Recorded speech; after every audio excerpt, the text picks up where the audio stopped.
Reggie Miller on loan from Turner Sports. He'll be working Thursday night on TNT with Kevin Harlan and Kristen Ledlow. They have the Celtics and the 76ers.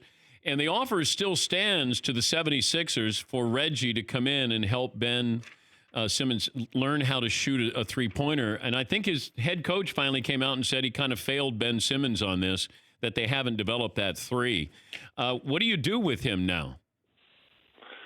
Well, look, I think you continue to push the envelope, and you've got to tell him that you look at Giannis Antetokounmpo and his three-point numbers this year. Last year, I think he had a career-high 52, and he's in the 60s this year and growing.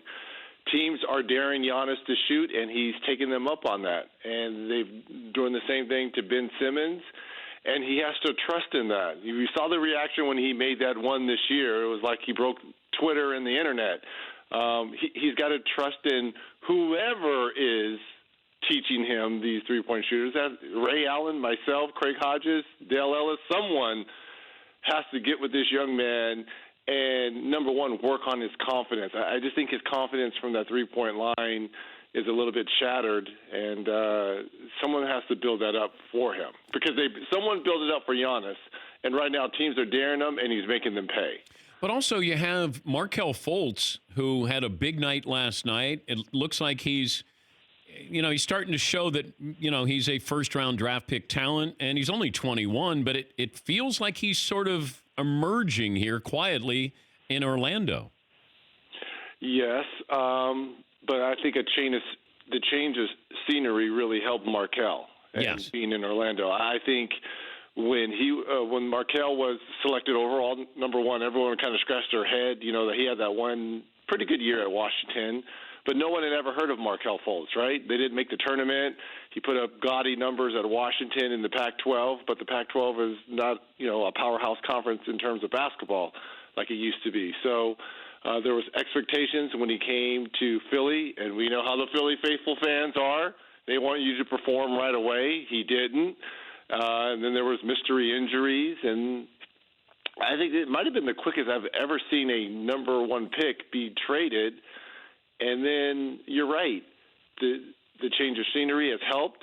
The belief, the confidence, which we're talking about with Ben Simmons, I think that coaching staff believing in him, and he's starting to find his way.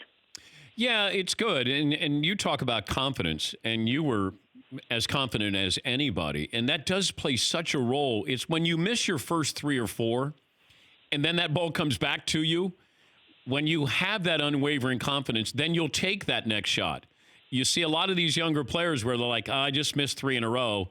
I'm going to pass it. I mean, Lonzo Ball was famous for doing this, and his jumpers improved a lot. But how can you instill confidence in somebody, when they're shooting?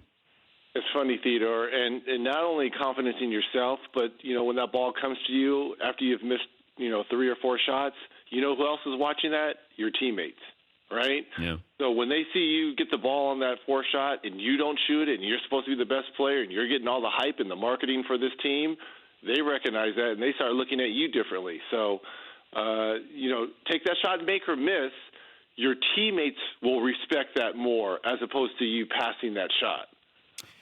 Talking to Reggie Miller, he's got 76ers Celtics coming up Thursday night on TNT. Rick Carlisle, the Mavs head coach, said that Luka Dončić is getting beat up. Defenses are being physical with him. Does he have a beef here? Welcome to being an MVP candidate, right? I mean, the guy's averaging, damn near a triple-double, 30 and 10 and 9 or something like that. Yeah. And yeah, welcome to being an MVP candidate. Thank you. Welcome to the island of Giannis and LeBron and James Harden. It's a badge of honor. And he's supposed to say that to protect his player because he's putting it in the minds of the officials. But he's supposed to say that. You don't think James Harden is getting beat up every single time? That comes with the territory of being, here you go. I'm going to say it. One of the top 5 players in. What? That's what you get, for being one of the top 5 players. You're going to get beat up when you average 30 points a game. So you got Luka in your top 5 now. Took a while, but you're going to let him in? Giannis, Luka, LeBron, Harden, James, Anthony. We have 4, Yeah. and Anthony Davis. Okay. That's our 5. That is our 5. Steph Curry's out. Well, Steph hasn't played all I year, know, right? but let's say he's healthy. Is Steph in your top 5? He would be on the fringe looking out. I would have Kawhi in there, but Kawhi doesn't play back-to-backs. I can't put someone in there who's only going to play 60 to 62 games a year. But Kawhi would certainly be in there if he played 70 to 75 games. What happened the other night when Memphis blows out the Clippers in Los Angeles and the fans were booing the Clippers? Here's the thing. I really believe that the Clippers, and it's still early, they'll right the ship. I get it.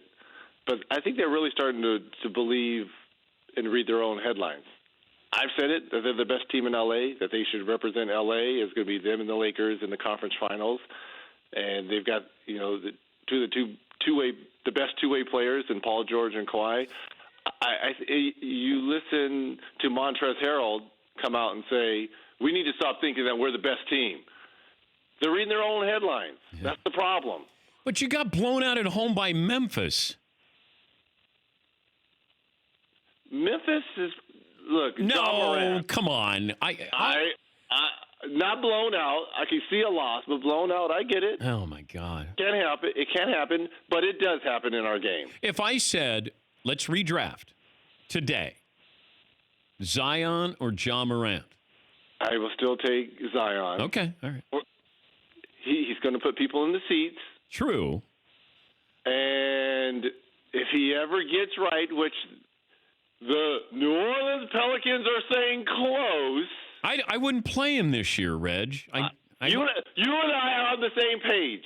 People on Twitter disagree with you and I. They want to see him back. People keep hitting me saying, you're wrong. He's coming back. I thought you said he was done for the season. I think it's a mistake.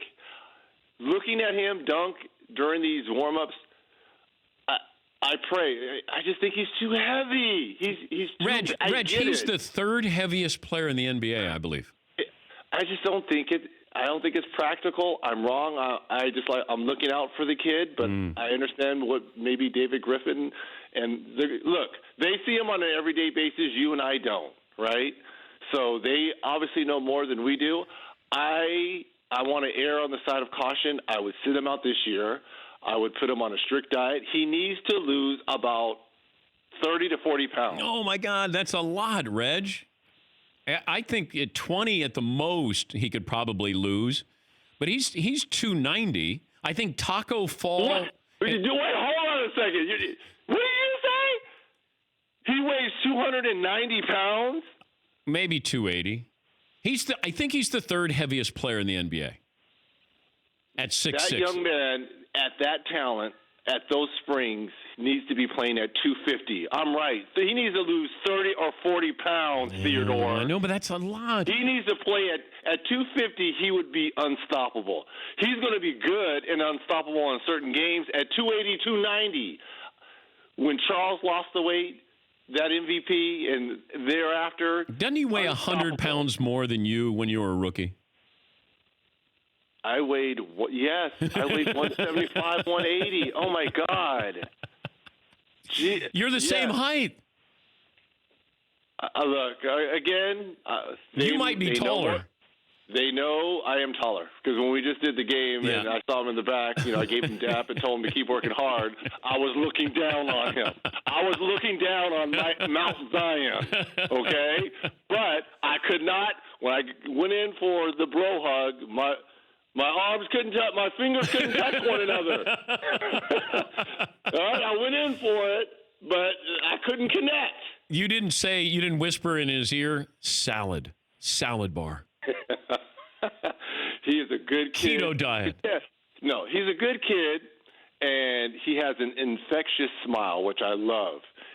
There's innocence to him. Oh, I'd love to play on the same team as him. He's selfless. I just think he's going to be great. Yes, he has all the qualities of what a superstar is all about. You're right. He's selfless. He understands. He will understand the game. I think he will be well coached by Alvin Gentry. He is surrounded by good talent in Drew Holiday and Favors, J.J. Redick, great veterans. I just think you say 20, I'll go 25-30. 25-30 pounds, and he will be unstoppable. Kevin Love, I know he wants to. I thought he was going to get traded before the year started. I think he's doing his best to try to get traded. Oh, hey, find me. I got enough money. I've never heard that one before. It's true, but I've never heard that one before. But he's watching Colin Sexton. What is he, a second-year pro, dribbling for 15 seconds and not going anywhere. And finally Kevin Love comes up and just says, just give me the damn ball. Like, move the ball. And these younger players come in because, he was the one-man show at Alabama. So he's like, I get to dribble all I want. Kevin Love's going, get me out of here. Let me go to a team that, could you see him going to the Lakers? Then they would definitely be the odds-on favorite. But right now they're the favorites to come out of the West and win it all. But why are they trying to trade Kyle Kuzma? I think they're trying to trade Kyle Kuzma and probably his damn trainer. Come on, man. You can't be saying that was ridiculous. Okay, well, explain the story. I'm going to come to Kyle's defense on one thing. I don't think he was retweeting what his trainer had said. I think he was retweeting something else that was written on Twitter. That's the only defense I've had. I don't think he was, saying yes to his trainer, but his trainer can't say that. Okay, but explain the story. So Kyle Kuzma's trainer, did he retweet or like? No. Kyle Kuzma's trainer said basically that Kawhi is a better player than LeBron, works harder, and you guys are missing the point. Immediately, he tweeted that out. I would say, immediately after Kyle said, "You hear no arguments from me," and people assumed that he was talking about that tweet. And if you're LeBron James, you're looking at this dude because everyone has their own personal trainers, and everyone's personal trainers are around the facility. So you see this guy all the time. You can't have this dude at the Lakers practice facility, and you're talking behind my back, but I got to see you. I don't think he'll be traded because of that, but you can't talk about the best player like that. But do you think it's just a coincidence that all these young players who were there when LeBron got there are no longer there except for Kuzma, and he's on his way out too? Why do you think he's still there? Because of the King. Exactly. There's no coincidence. LeBron handpicked that roster. Yeah. We're no fools. Rob Pelinka can talk about all he wants. Magic can say what he wants. LeBron handpicked that. He handpicked the coach. Yeah. Come on. Would you rather have Brandon Ingram? There's no fools and no dummies here. Would you rather have Ingram or Kuzma?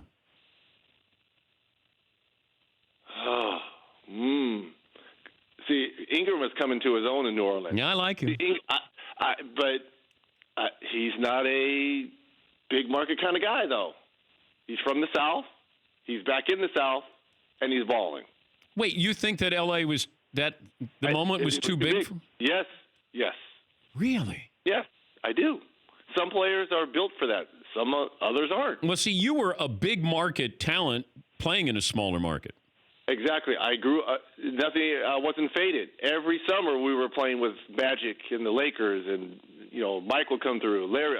So I saw everything. I was from a big market and went to a smaller market. I wasn't from Indiana coming to L.A., where my eyes would have been huge. I'll leave you with this. I've given my thoughts on David Stern, the passing of the commissioner. I don't know if you ever had any one-on-one moments, interesting story that you might have with the commissioner, but if you do, I'll give you the stage. Too many one-on-ones, especially during those contentious Pacers versus Knicks series. Because, look, being in a small market, which you and I just mentioned, I always thought we were getting the short end of the stick. I thought we were getting the raw end. I thought it was favoritism. And I would publicly kind of say these things. And one time I I'm driving down to practice, and my phone's ringing, and I pick it up from an unknown number, and it's like, please hold for the commissioner. I'm like, please hold for the commissioner. What is this? What did I do? What is this? David Stern gets on the phone. Reggie? I'm like, yes, sir. He's like, we here in New York and in the home office can care less who's winning ball games. So I suggest to you just go out there and play basketball and play hard and let the chips fall where they may, my friend. Love your game, but keep it quiet on a conspiracy theory. I'm like, yes, sir, Mr. Stern. I apologize, Mr. Stern. The best leader probably in all of sports. Yeah. I'm not kidding you, because you and I are old enough to remember when we'd get up at, 11 or 12 and watch tape delay, and he came in '84 and changed everything. Again, now, he was the king of marketing individuals, and it helped to have Larry and Magic at the time of that great rivalry between the Lakers and the Celtics brewing. So fabulous leader and fan of the game. Hope the family had great holidays, and glad to have you back. Glad to be back and have fun with the 76ers and the Celtics. And if you get a chance to go out there and help Ben Simmons, that's what he should have asked for. He should have asked for that for Christmas. Just for that, I guarantee he's probably going to come up to me, and I'm going to look at him like, I thought we were supposed to be working out. So I'll let you know that interaction, what happens. All right. Happy New Year, Theodore. Thank you, buddy. Happy New Year to my Danettes. Bigger and better, and let's do this. Thank you, brother. That's Reggie Aloysius Miller, the Hall of Famer. For more Dan Patrick Show, tune into Audience Channel 239 on DirecTV. Stream for free on BR Live or download the Dan Patrick Show app.